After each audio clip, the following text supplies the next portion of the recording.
One of the most popular recipes on my blog, An Oregon Cottage, has been my 100% whole wheat soft dinner rolls. Now, if you thought you couldn't have 100% whole wheat and soft in the same sentence, this will change your mind. One of the things I love about these rolls is that they're super easy to make, and you don't have to be an experienced baker for them to turn out just as beautifully as these. What makes these rolls so incredibly soft, even though they've got 100% whole wheat in them, are the ingredients. They're all basic, real food ingredients, but mixed together, they keep the whole wheat rolls fluffy. So it's obviously whole wheat flour, honey, yeast, salt, warm milk or buttermilk, butter, and eggs. It's the butter and eggs that make this dough so rich, which causes them to be soft and fluffy even with the whole wheat. The first step is to dissolve your yeast in warm water. So I just always use tap water. Even if the tap water gets hot, it's perfectly fine. It has never killed the yeast. Boiling your water will kill your yeast, so you don't want to get it too hot, but hot tap water is warm enough for yeast. So you dissolve your yeast in the warm water that you got from the tap, and I just use bulk yeast. It's way less expensive than the little packets. And you can use regular dry yeast in this, or even instant.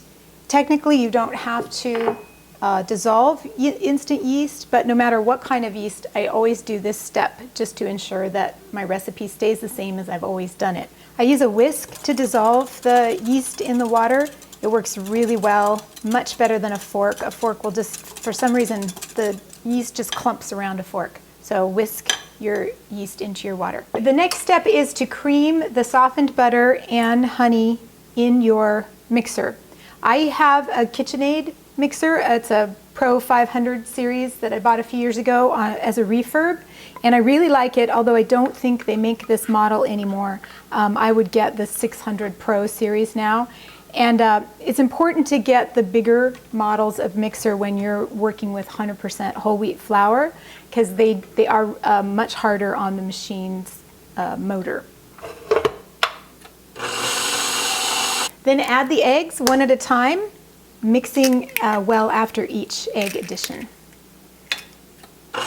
One thing I want to mention that even though we mixed well after each addition, it's still lumpy. The butter doesn't mix completely in, and that's perfectly fine.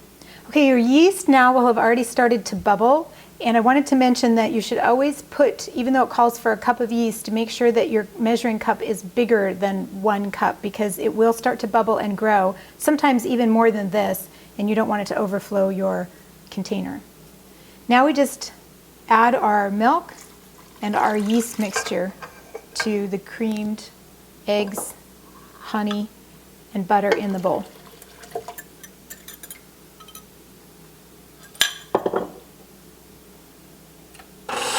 The last step with the ingredients is to add your salt and flour.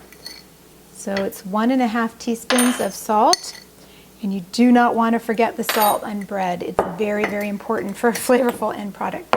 I have forgotten it. And your flour. Start out with 4.5 cups of whole wheat flour. Any regular whole wheat flour or whole wheat spelt works as well too. I'm actually using a whole wheat bread flour now, but it's not necessary. Just any whole wheat flour. And I just do a scoop and pour method. A lot of people with breads, they weigh their flour, and you can do that, but I kind of go by feel now and by look and what it looks like. So start out with 4.5 cups first, and then we'll save the last half cup to see if we need it. Using the regular paddle attachment, mix this just until it's combined. Attach your dough hook and then scrape the bowl down so we can get ready for our kneading. We're going to knead this with the dough hook for just a couple of minutes. It's not a traditional dough that you knead for 6 to 10 minutes. It's a rich dough, and we're just going to knead it until it becomes slightly less tacky. So you're going to put a little bit of your half cup of flour you held out around the edges, and you're going to knead for 2 to 3 minutes. As you're kneading, you'll see that the dough is sticking a little bit. As you see that, go ahead and put a little bit more of your reserved flour around the edge and continue kneading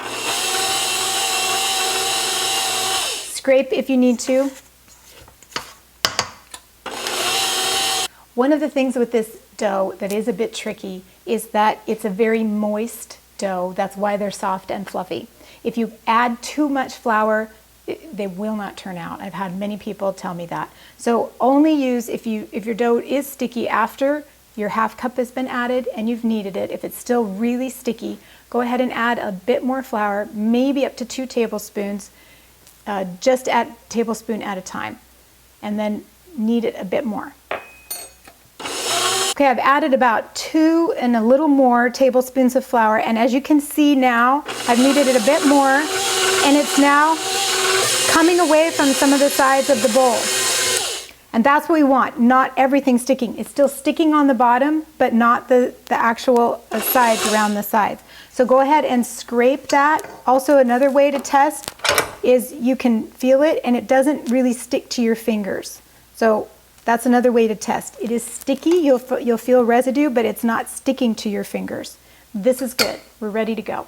Now we just let the dough rise in the bowl and cover it with a little bit of plastic and let it set for about an hour.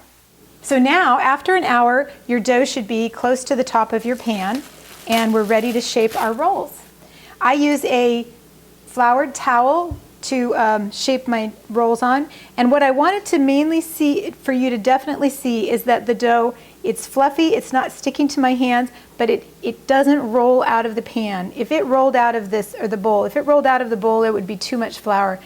See, it's still sticking and you will still need a scraper to help you get that out. But just scrape it right out onto your floured surface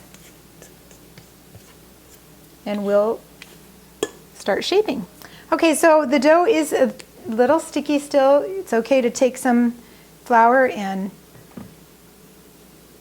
put it over the top, and then we're gonna just grab it all together. What we want to make is kind of a loose rectangle. It'll help us to get an even size rolls out of it. I just use my hands to kind of shape it into a rectangle. We would need 24 rolls, and to help me get the most even roll, I mean, they're never perfect, and there's 24 of them, I'm not going to weigh them all, but I cut just generally into 4 long slices and then 6 slices this way, and that gives us 24 pieces that we'll need for our 24 rolls. Now, you can see that the corners are just a lot less, they don't have much in them. The center ones will have a lot more. So what I do is I just take a little bit from the centers and add it to the corners, just to kind of make roughly similar sized rolls. All right, once my pieces are cut and kind of roughly all the same size, I now shape the roll. And I shape it simply by making a little ball, scooping the bottom together with my fingers in sort of a ball shape. If when I get to this size, if I see this is really a big one, I might just take off a little bit of I might use my knife and take off a little bit and add it to one that's smaller. So I keep adjusting the size even as I go along. It is sticky and you will have to add a little bit of flour to your fingers, but again, flour is the enemy of these rolls, so you want to put as little as possible. 2, 3, 4, 5. So in your 13 by 9 pan, you want to do 4 across and 6 down, and I kind of always start it going so I can see where my rows are going to be. 13 by 9 pan with sides is one of the reasons why the rolls are soft. If you made these rolls on a cookie sheet, the edges would be crisper and harder. So the sides help keep them soft. And I tend to put the smaller rolls in the center and the larger rolls on the outside, because the outside rolls cook more than the inside. So now the rolls are ready to rise for the next time, the next rise. So I cover them. I use these reusable plastic covers. They work really well. They work better actually than a towel. A towel tends to dry out the tops. This keeps them a little more moist. So you let them set for another hour. The last 15 minutes of that hour, go ahead and start preheating your oven. So after about 45 minutes, sometimes an hour if it's cold, your rolls should be looking like this. Sometimes they might be just at the top of your pan, but that's still okay, as long as they are looking fluffy and kind of put together. So we just bake them in the oven for about 18 minutes. Okay, these have actually been in for about 22 minutes. I put them in a little bit longer when I could see that they needed more time.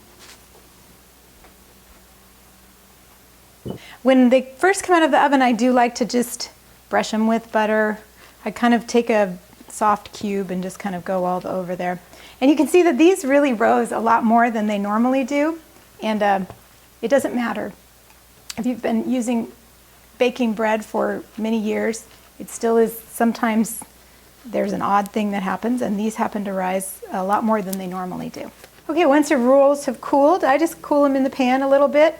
They, you can just turn them out onto a surface, and then, they're not quite cooled all the way.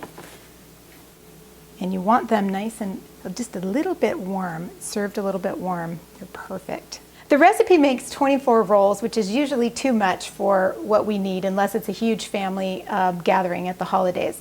So what I typically do, because you can't cut the recipe in half and have the rolls turn out, is I keep 12 of the rolls together, connected, and they fit just perfectly in a gallon-sized freezer bag. They'll freeze for a good number of months, and when you're ready to eat them, you want to thaw them and then cover them in tin foil and heat them in just a regular oven while your meal's heating for about 10 to 15 minutes, and they come out perfect. These rolls are a family favorite, and not just my immediate family, but extended family and people who come to our holiday gatherings.